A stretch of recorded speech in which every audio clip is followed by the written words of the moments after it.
नमस्कार दोस्तों, मैं हूं दीपक पत्थे और आप देख रहे हैं प्रदेश की आवाज।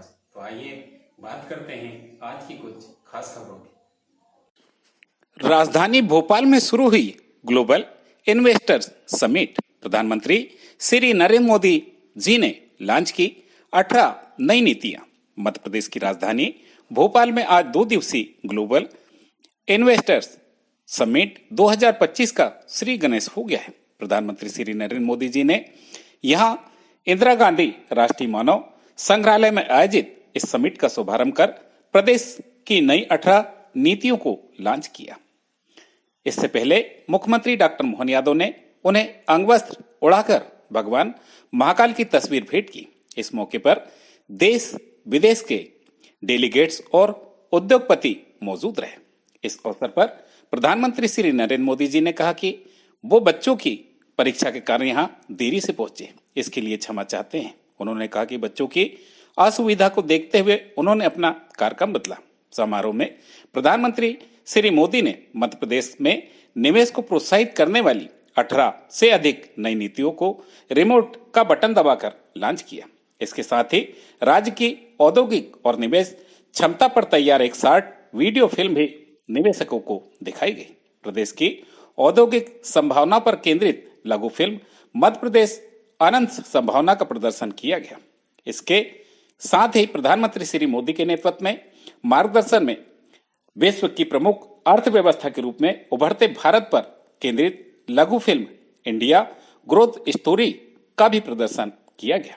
प्रधानमंत्री श्री मोदी ने कहा कि पूरी दुनिया में चाहे सामान्य जन हो, नीतिगत जानकार हो, देश हो या फिर संस्थान हो, सभी को भारत से बहुत उम्मीदें हैं।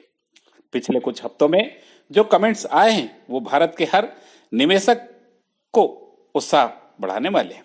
विश्व बैंक ने कहा है कि भारत आने वाले सालों में ऐसे ही दुनिया की फास्टेस्ट ग्रोइंग इकोनॉमी बना रहेगा।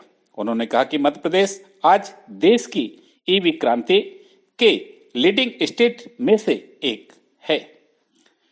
जनवरी 2025 तक करीब 2 लाख ईवी एमपी में रजिस्टर्ड हुए।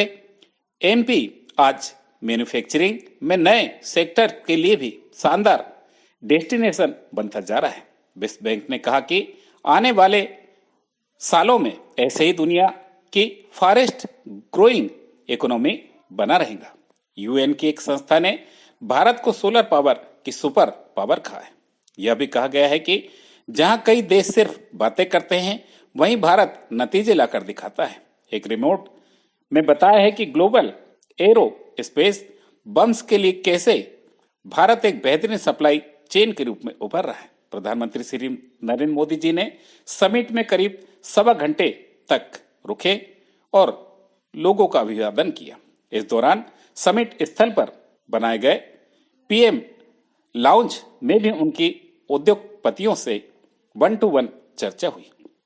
इस मौके पर वीडियो मैसेज में अडानी ग्रुप के चेयरमैन गौतम अडानी ने mining, smart vehicle, thermal agency sector में 1,10,000 करोड़ निवेश का ऐलान किया। उन्होंने कहा कि इससे सन 2030 तक 20,000 लोगों को रोजगार मिल सकेगा। वहीं अवधा ग्रुप के चेयरमैन विनीत मित्तल ने कहा कि 8,000 मेगावाट का सोलर, विंड और बैटरी का प्रोजेक्ट मालवा बुंदेलखंड में लगाया जाएगा। इससे 50,000 करोड़ रुपए का निवेश करेंगे। प्रदेश की आवाज के लिए दीपक बर्थे की रिपोर्ट। साथियों, राजा भोज की इस पावन नगरी में आप सभी का स्वागत करना मेरे लिए गर्व की बात है। यहां इंडस्ट्री से विभिन्न सेक्टर्स के अनेक साथी आए हुए हैं। विकसित मध्य प्रदेश से विकसित भारत की यात्रा में आज का ये कार्यक्रम बहुत ही अहम है। इस भव्य आयोजन के लिए मैं मोहन जी और उनकी पूरी टीम को, बहुत बहुत बधाई देता हूं। साथियों, भारत के विकसित भविष्य में 3 सेक्टर्स की बहुत बड़ी भूमिका रहने वाली है। ये तीनों सेक्टर्स करोड़ों नई जॉब क्रिएट करने वाले हैं। ये सेक्टर्स हैं टेक्सटाइल, टूरिज्म और टेक्नोलॉजी। आप टेक्सटाइल के सेक्टर को ही देखें तो भारत कॉटन, सिल्क, पॉलिएस्टर और विस्कोस का दूसरा सबसे बड़ा प्रोड्यूसर है। भारत का टेक्सटाइल सेक्टर करोड़ों लोगों को रोजगार देता है।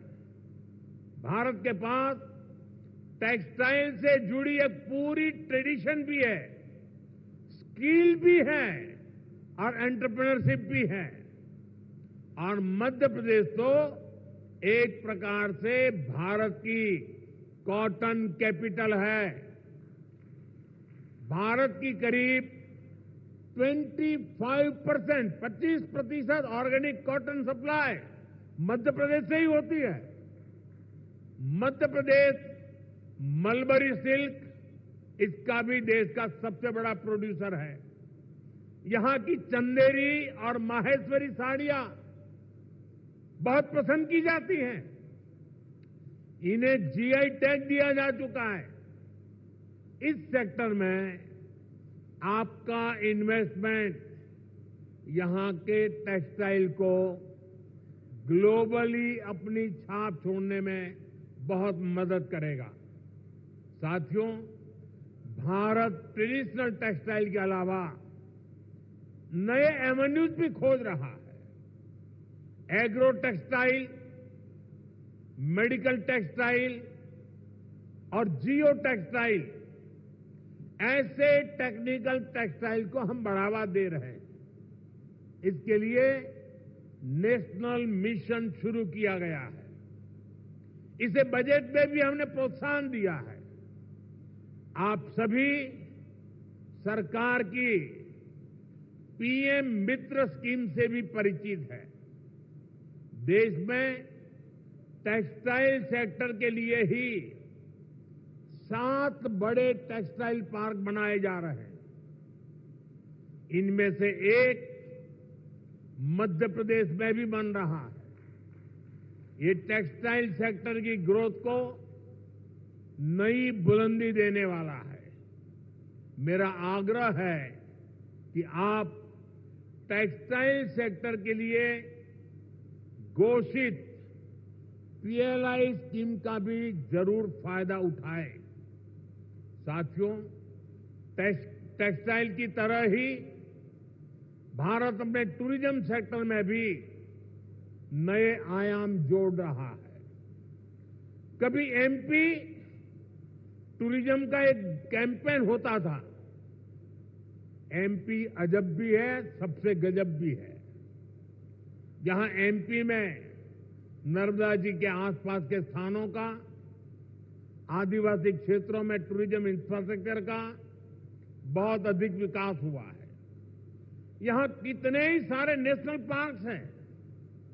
यहां हेल्थ एंड वेलनेस से जुड़े टूरिज्म के लिए भी अपार संभावनाएं हैं। हील इन इंडिया, इसका मंत्र दुनिया को पसंद आ रहा है। हेल्थ एंड वेलनेस के क्षेत्र में भी इन्वेस्टमेंट के लिए अपॉर्चुनिटीज लगातार बढ़ रही है। इसलिए हमारी सरकार इसमें पब्लिक प्राइवेट पार्टनरशिप को एनकरेज कर रही है। भारत की ट्रेडिशनल ट्रीटमेंट को, आयुष को भी बहुत बड़े लेवल पर प्रमोट किया जा रहा है। हम स्पेशल आयुष वीजा भी दे रहे हैं। इन सभी से एमपी को भी बहुत फायदा मिलने वाला है। वैसा साथियों, आप यहां आए हैं तो उज्जैन में महाकाल महालोक देखने जरूर जाएं। आपको महाकाल का आशीर्वाद भी मिलेगा और देश टूरिज्म और हॉस्पिटैलिटी सेक्टर को कैसे एक्सपांड कर रहा है, इसका अनुभव भी मिलेगा। साथियों, मैंने लाल किले से कहा है, यही समय है, सही समय है आपके लिए एमपी में इन्वेस्टमेंट करने और इन्वेस्टमेंट बढ़ाने का भी यही सही समय है। सौभाग्य विश्व में सर्वाधिक लोकप्रिय और हम सबको गौरवान्वित करने वाले यशस्वी प्रधानमंत्री माननीय श्रीमान नरेंद्र मोदी जी की उपस्थिति में मध्य प्रदेश आज इस ऐतिहासिक आयोजन का साक्षी बनने जा रहा है। ये हम सबका सौभाग्य है। इसका महत्व और इस नाते से भी बढ़ जाता है, ये यशस्वी प्रधानमंत्री की उपस्थिति आज भोपाल में एक नया रिकॉर्ड भी बना रही है। आमतौर पर भोपाल शब्द को जैसे ही ग्लोबल या गूगल पे हम सर्च करें तो तुरंत भोपाल करते ही भोपाल गैस त्रासदी के माध्यम से एक अपनी अतीत की एक काली छाया को लेके हमेशा से अपने आप में यह कष्ट महसूस करता था। लेकिन आज माननीय यशस्वी प्रधानमंत्री की मौजूदगी के बाद अब भोपाल हमारी ग्लोबल रूप से एक अलग पहचान बनाने जा रहा है। मेरी अपनी ओर से बहुत बहुत बधाई, बहुत शुभकामना। ये आशीर्वाद आपको हमेशा हमारे लिए, भोपाल के लिए अब हमेशा अविस्मरणीय रहेगा।